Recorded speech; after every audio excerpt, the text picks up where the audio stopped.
Granblue Fantasy Relink is looking better and better for action RPG fans, because during a recent live stream, we got a much more in-depth look at some of the gameplay, the character progression systems, and even some spicy endgame content that has us personally very excited to get our hands on the actual full game at release. There's a lot of cool stuff to go through, so in this one, we're going to round it all together for you, and if you're excited for Relink, then definitely drop a like below. During the showcase, they had a couple of important announcements, with the first one being the content roadmap that a lot of people were curious about. The developers wanted to be clear that this game is not a live service game like Genshin Impact or Destiny. It's intended to be a complete RPG package from start to finish, but they have some additional content that they plan to release after launch as well. They have revealed that we will be getting an additional endgame raid in March. This March update will bring a fight against Lucilius, I think that's how you might say it, and it looks like it's going to be extremely difficult from the developers' own words and the community's response to it. We aren't familiar with this character ourselves, so if you do play the Granblue mobile games, then tell us what you know about him, because from our research, what we know is that this is an Astral who was the head researcher of a research lab. Apparently, he's an absolute genius and has a transcendent will that led to many breakthroughs that shook up the world. And the most notable breakthrough he had was the birth of the original primal beasts. But as this research evolved and progressed, he drew his own conclusions about the gods' designs and established the fallen angels to bring about his grand finale, a plan intended to destroy the world. So this guy is sounding extremely strong, being the creator of primal beasts, which themselves are basically godlike beings. Alongside this, we know that in April there will be 2 new playable characters in the form of Saphon and Taewon. At least I think that's how you say it. There's also the last DLC planned from the developers in May, and we'll have to wait and see if the game will get more support after that. But in addition to all of this DLC support, they've also showed off some of the alt colors that you'll be able to get for your characters, which you can earn in-game and for pre-ordering.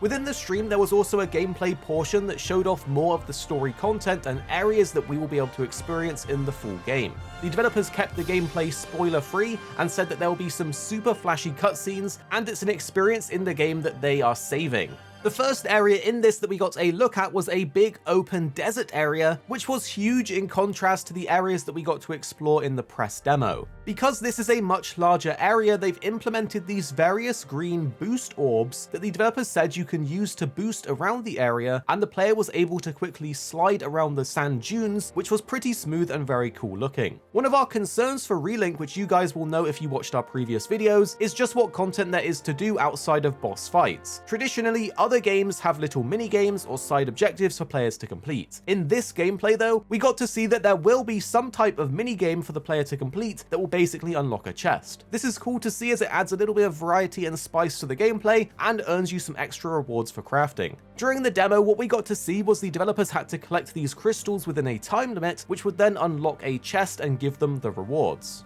It's important to note that something that can be dropped from these chests are also sigils. If you don't know what sigils are, they're basically like gear pieces that can be equipped to your character that will give them bonuses and perks. This allows you to build a particular playstyle and enhance your character's power. We got to see a sigil that was called Tyranny, which basically boosts your attack at the cost of lowering your maximum health. We also know that you're able to unlock more sigil slots through the mastery tree, and that some sigils will stack together, allowing you to really play into a certain character's strength. You can also upgrade weapons, and to show this off, the developers had to defeat a few monsters, starting with a griffin in this same desert area. But from this fight, we also got to see, of course, the boss gameplay and various other mechanics, like how the revival system works. We can see that when you get downed, your AI companions can come over and res you, but this has to be done within a certain time limit. And it's good to note that you will also have to do this for them if they go down. After defeating the griffin, we then got a look at a brand new city hub area. This place looks really cool, and we only have short snippets of it in the trailer, but here we got a deeper look at the weapon progression systems. We know that the game will feature weapon upgrades, and that there will be a variety of weapons for each character, so each weapon will have different levels and level caps.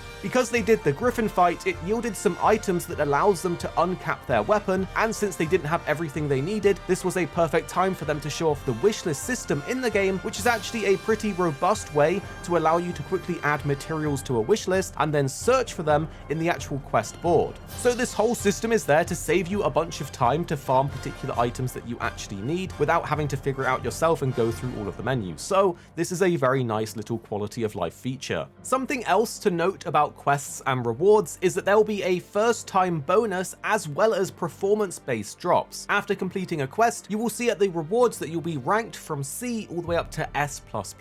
When it comes to leveling up your weapons, you can also auto level them, which will automatically use the resources you have available to level it up rather than having to manually assign them yourself. But it isn't just upgrading your weapons, because you can also craft entirely new weapons, which, as we mentioned earlier, each come with their own different traits. By upgrading your weapons, you're also able to unlock passive bonus stats in the collection tree with things like increased stun damage, meaning that the grind will be real to level up all of the weapons in order to get all of the passive bonuses. They have also said that you can change a weapon's skin, so you'll be able to adapt them to your preferences, not just based on the trait that you actually want to have equipped. Next up in the stream, we actually got to see a demo of the multiplayer where the developers were playing the games themselves. We got to see a look at some additional endgame content, which we absolutely love as the developers aren't afraid of playing their own game, and this is also something that we've always liked about Monster Hunter. You could always see the directors or producers like Ryozo playing the game. I often feel that sometimes this is why more frustrating gameplay mechanics end up being in certain games' endgame, because designers don't actually play at that high level, so when the developers are playing and showing off this content, it is a definite good thing. Because of this, the demo gave us a nice look at the endgame, and the developers mentioned again that this was going to be some of the harder content, but there will be even tougher challenges awaiting us that we can find out for ourselves. To begin with, the devs gathered in an online lobby, which is just basically a town area, and then they showed each of their characters as well as doing a few emotes and messages, which you can do online to communicate with other players. One of the main points that they were trying to demonstrate in this demo is that you will need to adopt certain team strategies in order to be successful in this endgame content, so they went through each build and playstyle of the characters that they chose. They had Gandagoza, who was fully kitted out with offensive-based traits and had the Infernal Stomp skill, which slows enemies, which would help him hit his massive charged attack. Yugen was also there and is mostly offensive, but did have some defensive sigils to gather him less aggro. He also had a skill that can paralyze enemies, which gives everyone a chance to just DPS the boss. Cagliostro was there with both attack and support skills, and they were saying that this was basically going to be their team's healer. Jita was there set up as a jack of all trades with also the Phalanx skill, and was basically going to be the tank of the team with a bunch of buffs. In the demo, they fought Illusion's Windworm, and it was going absolutely nuts in the fight. Their team tactic definitely worked very well, as there was a really cool part of the fight where Jita was tanking all of the damage, allowing everyone else to move freely.